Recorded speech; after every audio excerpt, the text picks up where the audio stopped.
Hello, and welcome to this video on multidisciplinary perspectives in the care of patients receiving LYNPARZA, olaparib.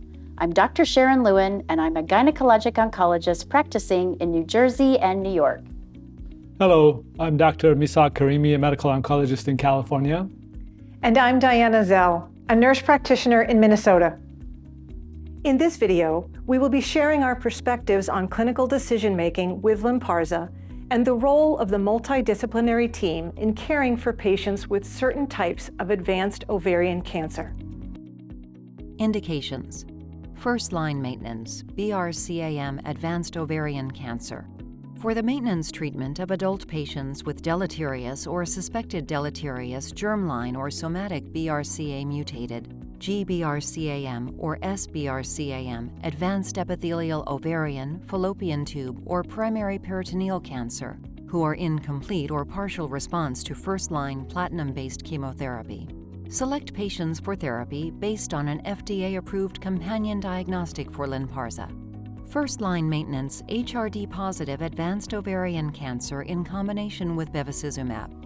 In combination with bevacizumab for the maintenance treatment of adult patients with advanced epithelial ovarian, fallopian tube, or primary peritoneal cancer who are in complete or partial response to first-line platinum-based chemotherapy and whose cancer is associated with homologous recombination deficiency HRD-positive status defined by either a deleterious or suspected deleterious BRCA mutation and/or genomic instability.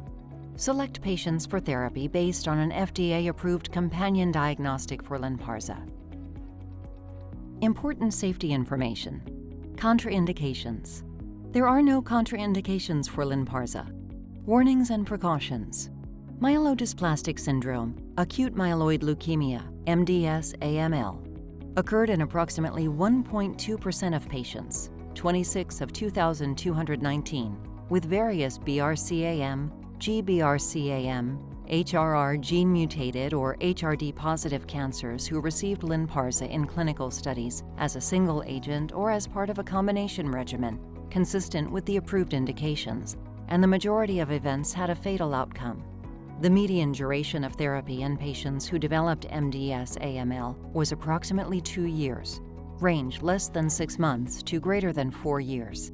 All of these patients had previous chemotherapy with platinum agents and/or other DNA-damaging agents, including radiotherapy. In SOLO-1, patients with newly diagnosed advanced BRCAm ovarian cancer, the incidence of MDS-AML was 1.9%, 5 of 260 in patients who received LYNPARZA, and 0.8%, 1 of 130, in patients who received placebo based on an updated analysis. In Paola-1, of patients with newly diagnosed advanced ovarian cancer with HRD-positive status, the incidence of MDS-AML was 1.6%, 4 of 255, in patients who received LYNPARZA, and 2.3%, 3 of 131 in the control arm.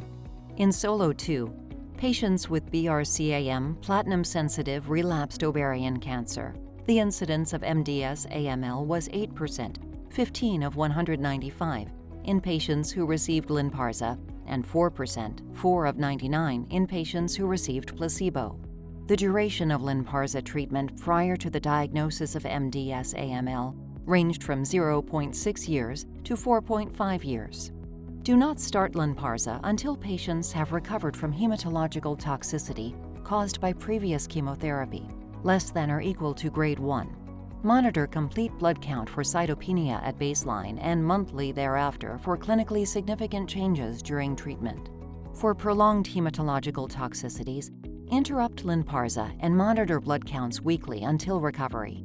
If the levels have not recovered to grade 1 or less after 4 weeks, refer the patient to a hematologist for further investigations, including bone marrow analysis and blood sample for cytogenetics.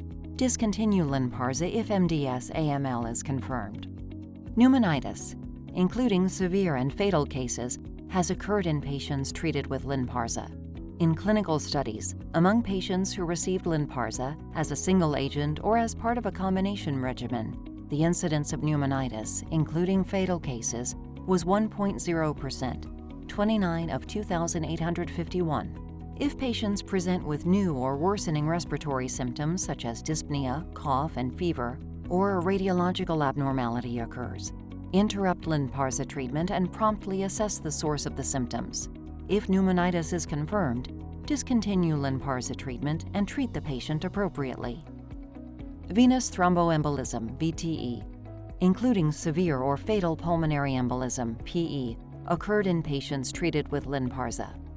Monitor patients for signs and symptoms of venous thrombosis and pulmonary embolism and treat as medically appropriate, which may include long-term anticoagulation as clinically indicated.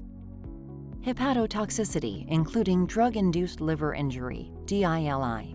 Hepatotoxicity, including severe and potentially fatal cases of DILI, has occurred in patients treated with LYNPARZA. Evaluate bilirubin and transaminases at baseline and throughout treatment with LYNPARZA. For patients who develop abnormal liver tests after LYNPARZA, monitor more frequently for liver test abnormalities and clinical signs and symptoms of hepatic toxicity. If DILI is suspected, withhold LYNPARZA. Upon confirmation of DILI, discontinue LYNPARZA. Embryo-fetal toxicity. Based on its mechanism of action and findings in animals, LYNPARZA can cause fetal harm. Verify pregnancy status in females of reproductive potential prior to initiating treatment. Females. Advise females of reproductive potential of the potential risk to a fetus and to use effective contraception during treatment and for 6 months following the last dose.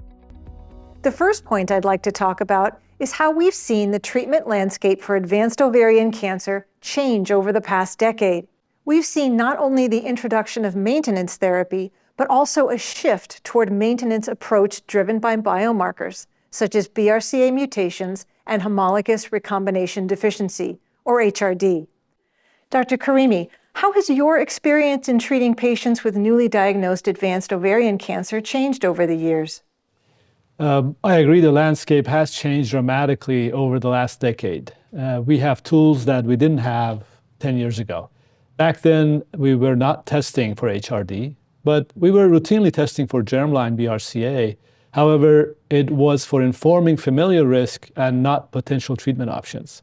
Now, we know that about 1 in 4 women with advanced ovarian cancer has a BRCA mutation, and approximately 1 in 2 women with advanced ovarian cancer has HRD.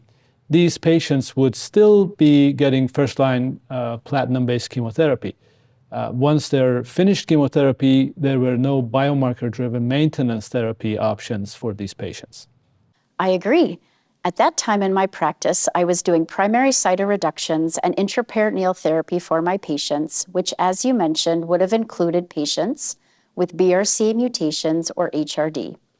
This treatment would be followed by observation, just like you said, Dr. Karimi, but unfortunately, in my experience, many women had recurrences.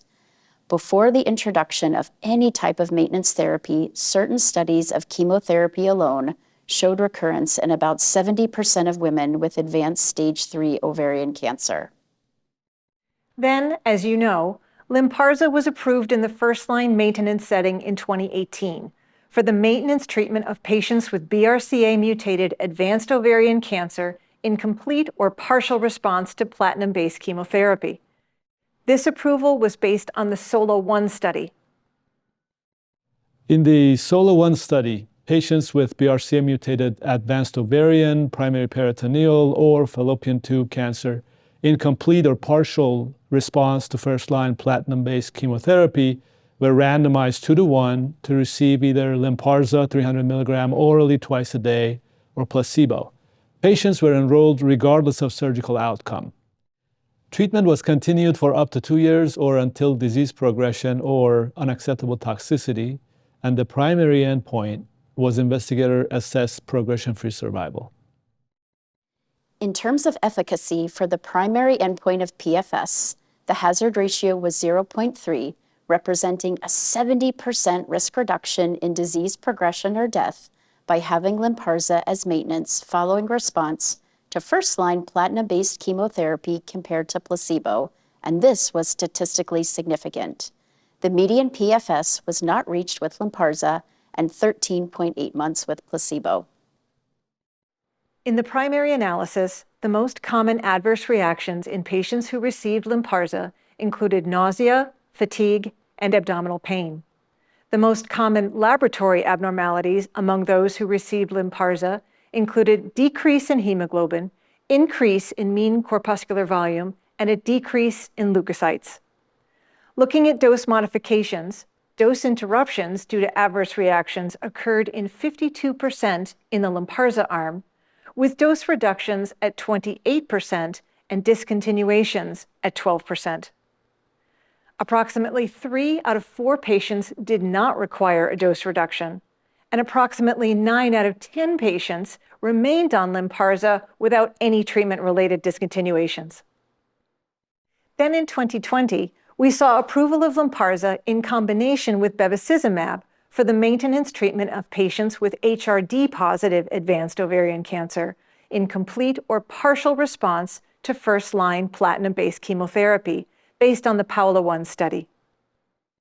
As a reminder of the study design, in Paola 1, patients with advanced ovarian cancer were randomized to maintenance therapy with either LYNPARZA, 300 milligram orally twice daily, with bevacizumab, 15 milligram per kilogram intravenously, every 3 weeks, or to the active comparator arm of bevacizumab and placebo, following a complete or partial response to at least 3 cycles of bevacizumab in combination with first-line platinum-based chemotherapy. Bevacizumab was given for up to 15 months, which included the time given with chemotherapy and given as maintenance. Patients continued bevacizumab in the maintenance setting and started treatment with LYNPARZA after a minimum of 3 weeks and up to a maximum of 9 weeks after completion of their last dose of chemotherapy. Treatment with LYNPARZA or placebo was continued for up to 2 years or until disease progression or unacceptable toxicity. The primary endpoint was investigator-assessed progression-free survival, and overall survival was a key secondary endpoint. FDA approval was based on a pre-specified exploratory subgroup of patients with HRD-positive tumors. In the pre-specified exploratory analysis of PFS in the HRD-positive subgroup, the hazard ratio was 0.33, which represents a 67% risk reduction in disease progression or death with LYNPARZA plus bevacizumab compared to bevacizumab plus placebo. Median PFS with the combination of LYNPARZA plus bevacizumab was 37.2 months versus 17.7 months with bevacizumab plus placebo. HRD status was not a stratification factor in Paola 1, and this analysis was not controlled for type 1 error. Then, in the pre-specified exploratory analysis of OS in the HRD-positive subgroup, there was a 38% reduction in the risk of death based on a hazard ratio of 0.62. Median OS was 75.2 months with LYNPARZA plus bevacizumab and 57.3 months with bevacizumab plus placebo. This analysis was not controlled for type 1 error. Looking at safety in the primary analysis, the most common adverse reactions were fatigue, nausea, vomiting, anemia, lymphopenia, and leukopenia. Fatal adverse reactions occurred in 1 patient due to concurrent pneumonia and aplastic anemia. Serious adverse reactions occurred in 31% of patients who received LYNPARZA plus bevacizumab.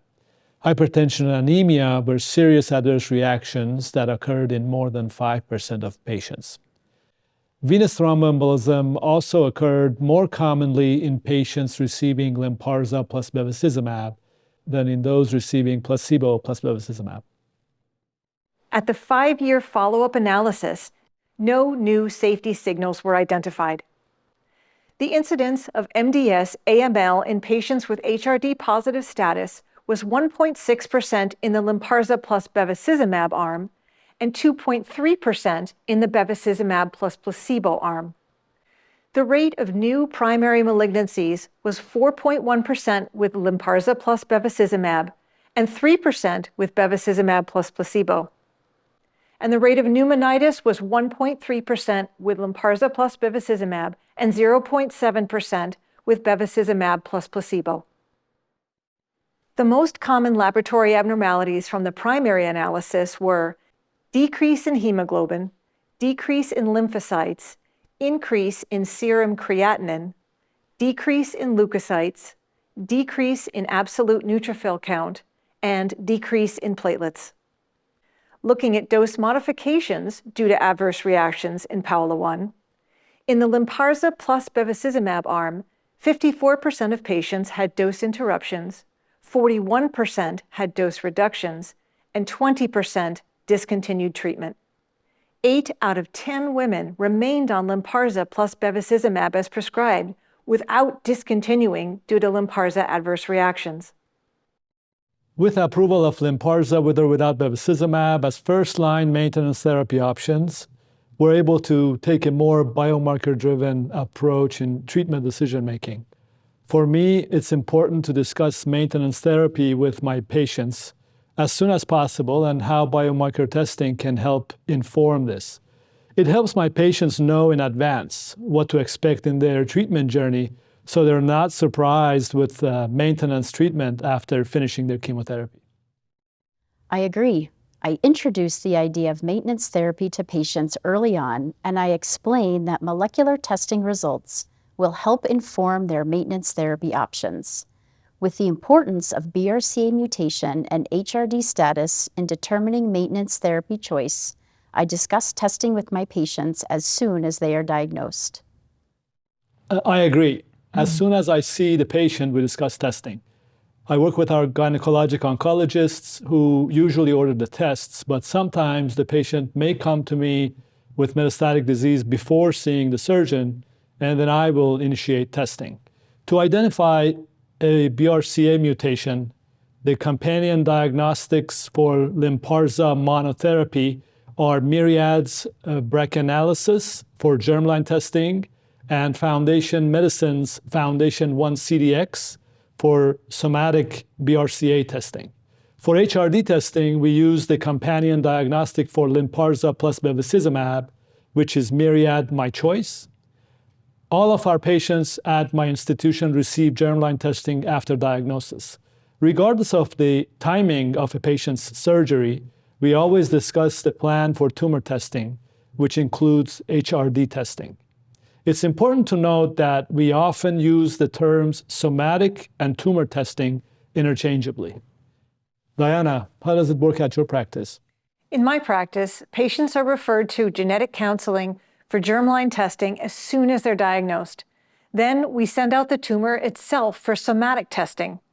Patients often ask about the difference between germline and somatic testing. I explain that there are gene mutations you can inherit from your parents that are present in every cell of your body, and we can check that in a blood test with germline testing. This is different from a mutation just within the tumor itself, which is a somatic mutation. I tell patients that we're tumor testing for biomarkers, such as BRCA mutations or HRD, that can inform options for their maintenance therapy. At my institution, we're also doing germline testing right when patients are diagnosed with advanced ovarian cancer once we have the pathologic confirmation. Then we're reflexing to Myriad My Choice for HRD testing, or the Foundation 1 CDX for somatic BRCA testing. Now, with the availability of biomarker-driven maintenance therapy, HRD testing has really been brought to the forefront for women with newly diagnosed advanced ovarian cancer at my institution. I think it's so important to perform testing up front, and we as providers really need to have good processes in place for testing so that none of these women are missed. Every institution and patient is different, and implementing testing can certainly be challenging. However, these results can make such a difference to our patients, so I think it's imperative to work with your colleagues and patients to address any barriers to testing. I certainly agree with that. In my experience, there has also been a big challenge with obtaining enough tissue for testing in patients receiving neoadjuvant therapy. In some cases, patients respond so well to neoadjuvant chemotherapy that by the time you actually resect, there's not much tissue available. It's important to talk to the interventional radiologist to make sure sufficient tissue is obtained upfront. We have multidisciplinary meetings where we have been able to discuss and successfully address this issue. Yes, we need to communicate with the interventional radiologist to obtain as much tumor as they safely can upfront, because the patients may have no tumor left to send for tumor testing at the time of surgery, and then we've lost the opportunity to understand the patient's HRD or BRCA status. Once we have the germline and somatic testing results, I'm then able to have more detailed conversations with patients about treatment approach. With induction therapy, I actually have evolved my own practice based on the data from Paola 1 to give more patients bevacizumab upfront in combination with platinum-based chemotherapy than I had before. Then, once we find out the patient's HRD status, I will add LYNPARZA in the maintenance phase if HRD positive. As we all know, it's important to discuss the plan with patients as soon as the testing information is available. When I know if they have a BRCA mutation and are eligible for LYNPARZA monotherapy, or if they have HRD-positive disease and are eligible for LYNPARZA plus bevacizumab. Then I'll review the efficacy and safety data from the clinical trial with the patient and make sure they understand it. In my practice, the doctor will go through the data with the patients at their first visit after finishing initial chemotherapy. When they see me after, patients may have more questions about what to expect in terms of adverse reactions than about efficacy. Once patients are starting maintenance with LYNPARZA or LYNPARZA plus bevacizumab, I'll go through the data with them, answer their questions, and talk about the more common adverse reactions as well as more serious ones. I also want to make sure they know to call us right away if they're experiencing any potential adverse reactions. I agree. I counsel patients around potential adverse reactions and explain how we will perform regular follow-up laboratory testing and monitoring of blood counts to assess for hematologic adverse reactions, including anemia and MDS-AML.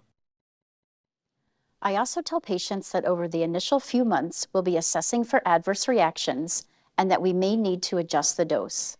Yes, I also like to explain to patients that we may consider a dose interruption or a dose reduction to help manage certain adverse reactions. Thank you both for this discussion.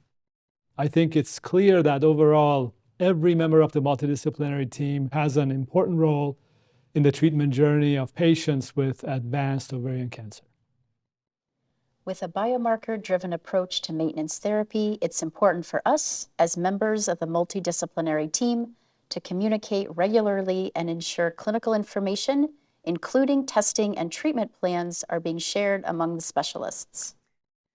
I would also like to highlight the important role of the multidisciplinary team members in patient counseling and ensuring that patients and caregivers feel supported by their healthcare providers throughout their treatment journey.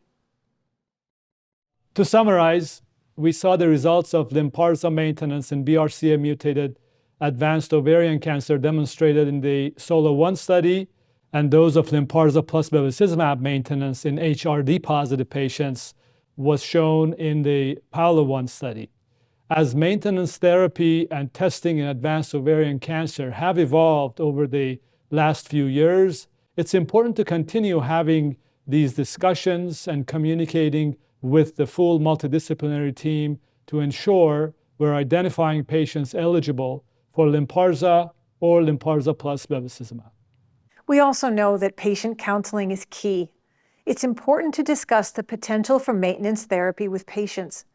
I know we all set expectations with patients and discuss potential adverse reactions to make sure they feel prepared for therapy and empowered to communicate with their care team. I also spend time explaining BRCA and HRD testing to patients and how their test results may inform the maintenance therapy they receive. In the case of germline BRCA testing, we talk about the implications regarding familial cancer risk. Absolutely. Now that we have these maintenance therapy options, we really need to know molecular status when women are diagnosed with advanced ovarian cancer to help determine maintenance approach. It is essential for all appropriate patients to undergo molecular testing to identify those who may be eligible for LYNPARZA with or without bevacizumab. Drug interactions, anti-cancer agents. Clinical studies of LYNPARZA with other myelosuppressive anti-cancer agents, including DNA-damaging agents, indicate a potentiation and prolongation of myelosuppressive toxicity. CYP3A inhibitors. Avoid co-administration of strong or moderate CYP3A inhibitors when using LYNPARZA. If a strong or moderate CYP3A inhibitor must be co-administered, reduce the dose of LYNPARZA.